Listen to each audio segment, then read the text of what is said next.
Problem number 10 ले रहे हैं हम लोग कैपिटल स्ट्रक्चर का। उसमें ये यहाँ पे स्ट्रक्चर दिया हुआ है, हमने टोटल कैपिटल लिया 10 लाख। तो इसके हिसाब से सबसे पहले मैं कैपिटल स्ट्रक्चर बना के लेती हूँ। ओके, तो कैपिटल स्ट्रक्चर में टोटल 10 लाख कैपिटल होना चाहिए और ये 70% 30% दिया है तो 7 लाख 3 लाख आया। ये 40% 60% दिया है तो 4 लाख 6 लाख आया। और यहाँ पे आपको बोला था 50-50% डेब्ट और इक्विटी, तो 5 लाख आया। Then we are going to find out number of equity shares.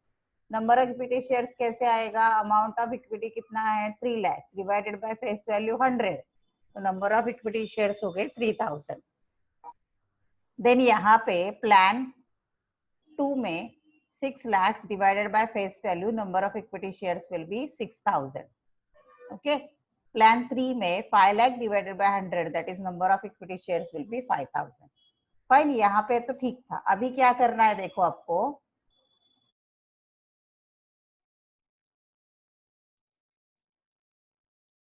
अभी क्या करना है, सबसे पहले हमें नॉर्मल टेबल लिख के लेना है।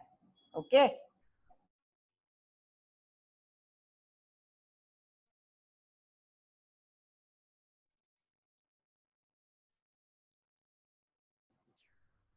नॉर्मल टेबल लिख के लिया हमने इवैल्यूएशन ऑफ अल्टरनेटिव्स का।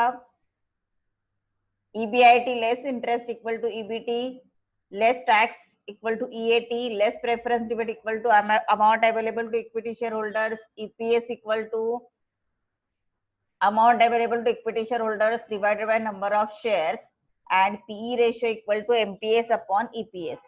उसके बाद और एक रेशियो चाहिए रहेगा हमें, उसे बोलते हैं डिविडेंड पे आउट रेशियो। उसके बारे में बाद में सोचेंगे हम लोग, dividend pay out ratio. Okay, तो इसके बारे में बाद में सोचेंगे, उसके लिए आप 2-3 लाइन छोड़ दोगे तो भी चलेगा। अभी क्या करना है देखो, अवर यहाँ तक तो हमने देखा था, right. Our starting point will be calculation of EBIT। हाँ, अभी मैं यहीं पे आपको कैलकुलेशन दिखा देती हूँ। वर्किंग नोट के लिए चाहिए तो फिर से मैं इतने ही कॉलम बना लेती हूँ तो इजी जाएगा।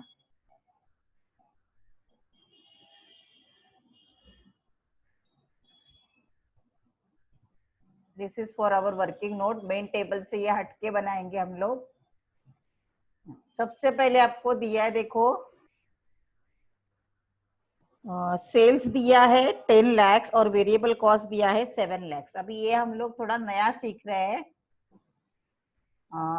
इसे फॉर्मूला में डालते हैं हम लोग, सेल्स माइनस जब वेरिएबल कॉस्ट होती है तो उसे बोला जाता है कंट्रीब्यूशन। क्या बोलते हैं? Sales minus variable cost equal to contribution. Now sales कितना दिया आपको? 10 लाख माइनस वेरिएबल कॉस्ट दिया है, माइनस वेरिएबल कॉस्ट दिया है 7 लाख।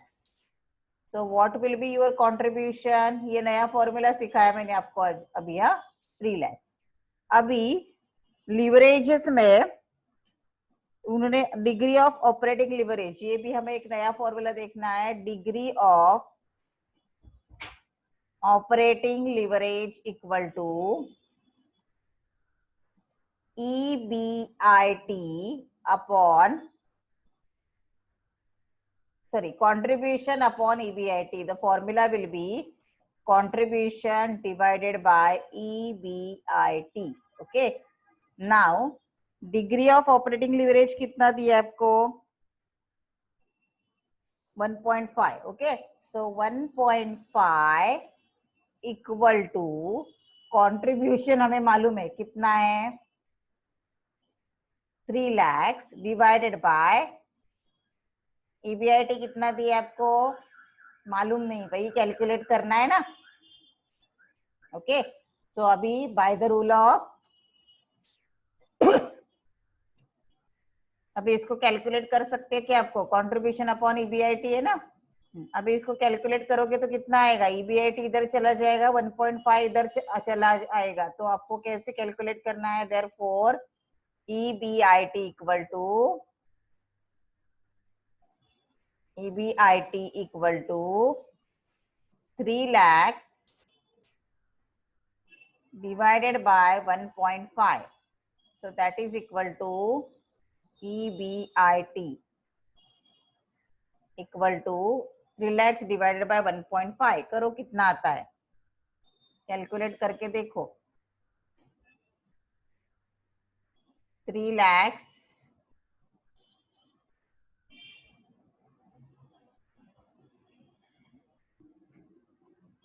कितना आया, 2 lakhs. ओके, सो अब वही तो हमें चाहिए था ना EBIT. तो नीचे कॉलम की भी अभी जरूरत पड़ी कि हमें, नो नीड, अगर लगेगा तो ये कॉलम यूज करेंगे हम लोग, अदरवाइज ये कॉलम की हमें जरूरत नहीं पड़ेगी. तो EBIT we got 2 lakhs. Every time we have to write the EBIT 2 lakhs. ये प्रॉब्लम अलग तरीके से भी सॉल्व हो सकता था, लेकिन मैंने ये इजी मेथड है तो ये मेथड से कर रहे हैं हम लोग. 2 lakhs, तो ये भी आया आपका 2 lakhs. ओके, अभी इंटरेस्ट कैलकुलेट करते हैं. वही का वही इंटरेस्ट कैलकुलेट करोगे. प्रॉब्लम बड़ा है तो बहुत ज्यादा कैलकुलेशन मत करो. डेप्ट है देखो 7 लाख का 11%, सीधा इंटरेस्ट यहाँ पे लिख सकते हो. 7 लाख का 11%,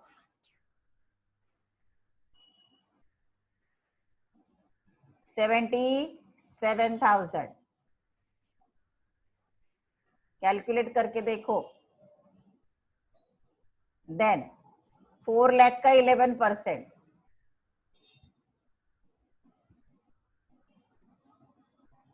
4 lakh into 11%, 44,000.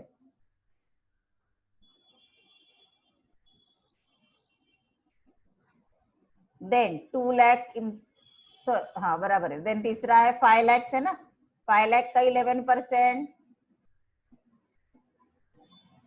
5 lakh का 11% कितना आएगा, बराबर है ना 55,000. ओके, 5 lakh into 11% करके देखो. 5 lakhs into 11%, 55,000. नाउ उसको डिडक्शन करो. 2 lakh minus 77,000. एक एक ही करते हैं अभी. 2 lakh minus 77,000, 1,23,000. ओके, टैक्स का रेट कितना दिया आपको, 35%. करेक्ट. तो एक एक कॉलम कंप्लीट करते जाएंगे. 1,23,000 इंटू टैक्स रेट है 35%, तो 43,050. टैक्स आया आपका 43,050, मतलब 43,050. ओके, सो कितना बचा, 1,23,000 माइनस 43,050,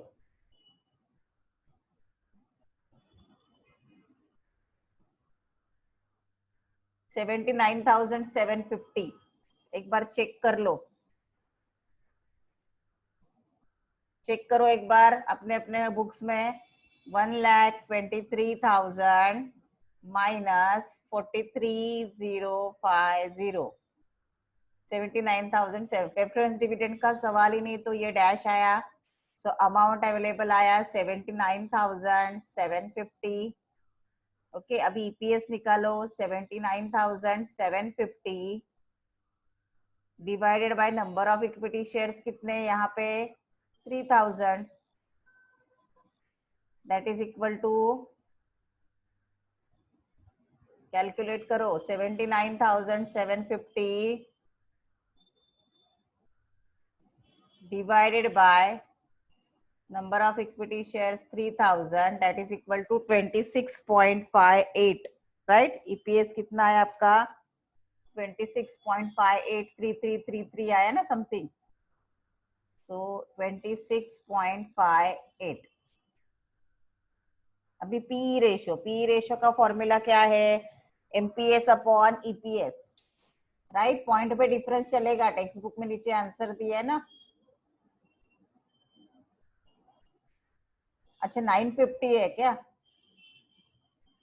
ये 750 की जगह 950 है ना, सॉरी, ये 950 आएगा आपका। ऐसे कितना आया आंसर?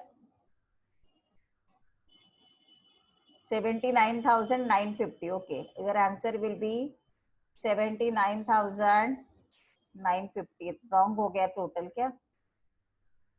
79,950. तो ये भी आएगा 79,950.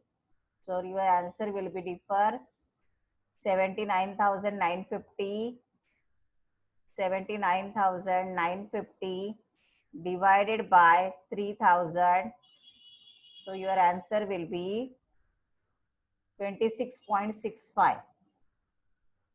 26.65 EPS आ गया आपका 26.65. अभी PE रेशियो कैलकुलेट करते हैं. PE रेशियो आपको दिया हुआ है, कितना है? 3 दिया है ना, तो 3 इक्वल टू कैसे आएगा देखो अभी. 3 इक्वल टू MPS. MPS आपको मालूम है क्या? MPS मालूम है क्या? देखो नहीं मालूम है, वही तो हमें कैलकुलेट करना है. लेकिन EPS मालूम है ना, 3 equal to MPS divided by EPS. EPS कितना आया? 26.65. इसका मतलब MPS equal to market value per share equal to 3 into 26.65. करो, देख के करो कितना आता है. 26.65 मैथमेटिकल कैलकुलेशन किया into 3, that is equal to 79.95. 79.95 right. तो ये कितना है आपका MPS? 79.95. ओके, या तो सीधा आप इधर MPS का फॉर्मूला इधर ही लिख सकते हो. MPS equal to market value per share equal to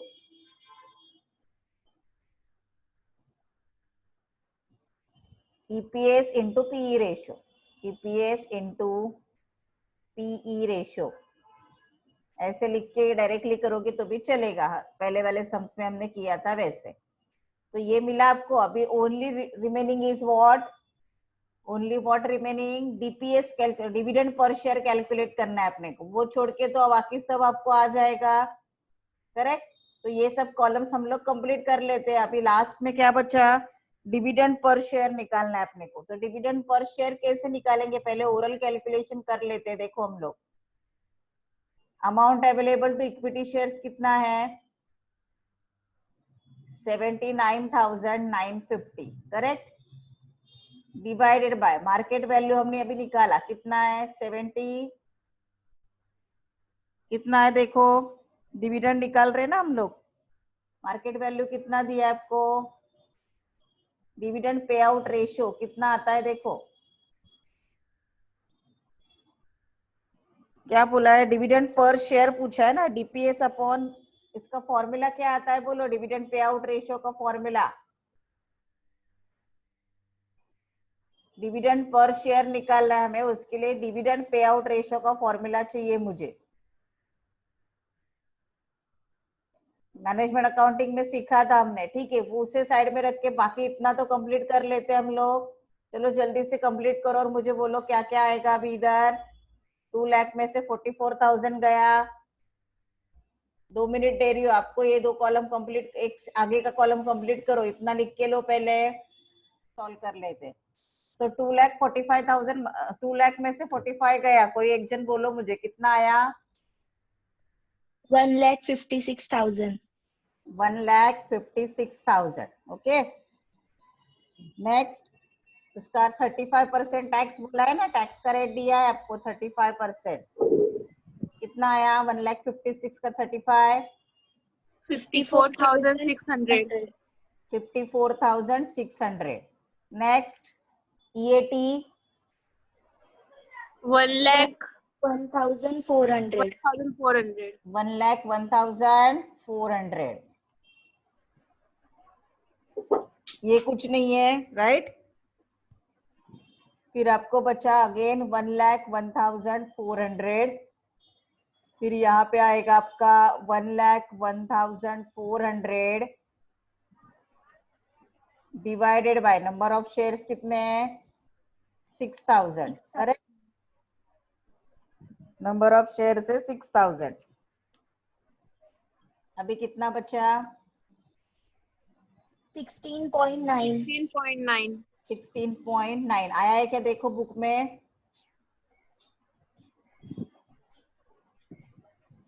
16.9 answer आया है ना? Yes, ma'am. इक्वल टू, अभी देखो ये कितना दिया है आपको? पी रेशो दिया हुआ है आपको. कितना दिया है P ratio? 7, right? So directly second वाला फॉर्मूला एमपीएस का यूज करेंगे तो MPS market value per share equal to P ratio दिया आपको 7 इंटू ईपीएस. ईपीएस कितना है? 16.9.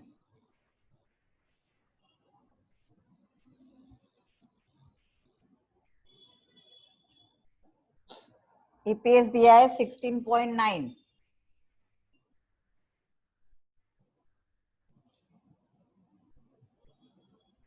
ये आएगा आपका 16.9. तो कितना बचेगा आपको? एमपीएस कितना मिला? बोलो.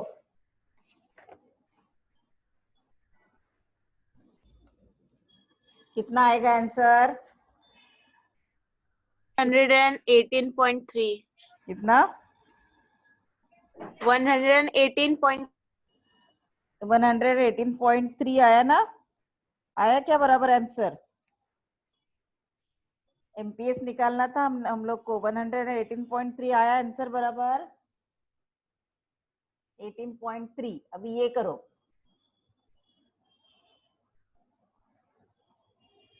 To lakh minus 55,000 how much?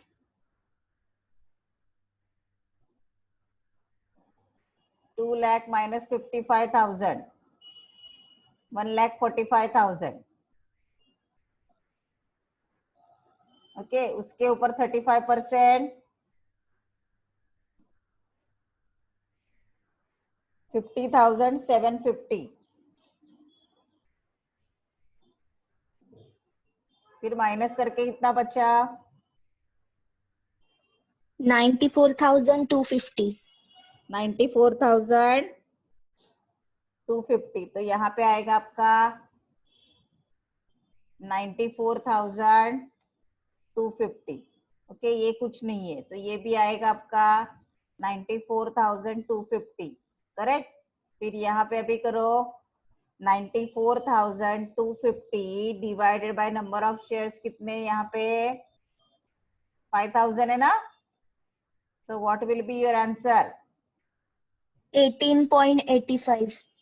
18 ना? Yes, ma'am. 18.85. ओके, अभी एमपीएस निकालो. यहाँ पे कितना दिया है पी रेशियो आपको? 4.5. So 4.5 into 18.85. So what will be your answer? 84.825. 84.825. ये आया क्या आपका? टेक्स्ट बुक के नीचे आंसर दिया है, देखो इसके हिसाब से आया या अलग आ रहा है कुछ? देखो आपको दिया आंसर ना. हाँ, करेक्ट आया. On the basis of EPS, अभी डीपीएस को साइड में रखा है हमने. On the basis of EPS कौन सा प्लान सिलेक्ट करोगे? अर्निंग पर शेयर किसका ज्यादा है? कौन से इसका अर्निंग पर शेयर ज्यादा है? बोलो. On the basis of EPS earning per share के ऊपर कौन सा ज्यादा है? Plan 2. EPS earning per share पूछ रही हूँ मैं, नॉट एमपीएस। ये देखो प्लान 1 का प्लान 1। Plan 1. हाँ, तो on the basis of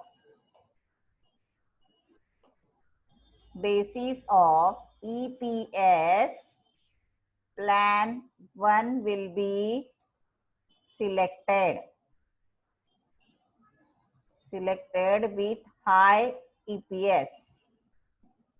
okay, ज्यादा ईपीएस है ना, इसके लिए। दूसरा उन्होंने कौन सा बेसिस बोला है? On the basis of EPS के बाद on the basis of DPS हम लोग बाद में करते हैं। एमपीएस देखो, on the basis of MPS कौन सा बेस्ट है? सेकेंड ना। On the basis of MPS, market value per share, on the basis of MPS, plan 2 will be selected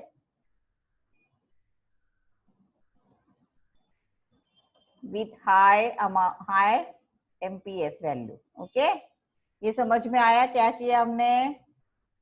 देख लो, किसी का कुछ बाकी है तो कंप्लीट कर लो।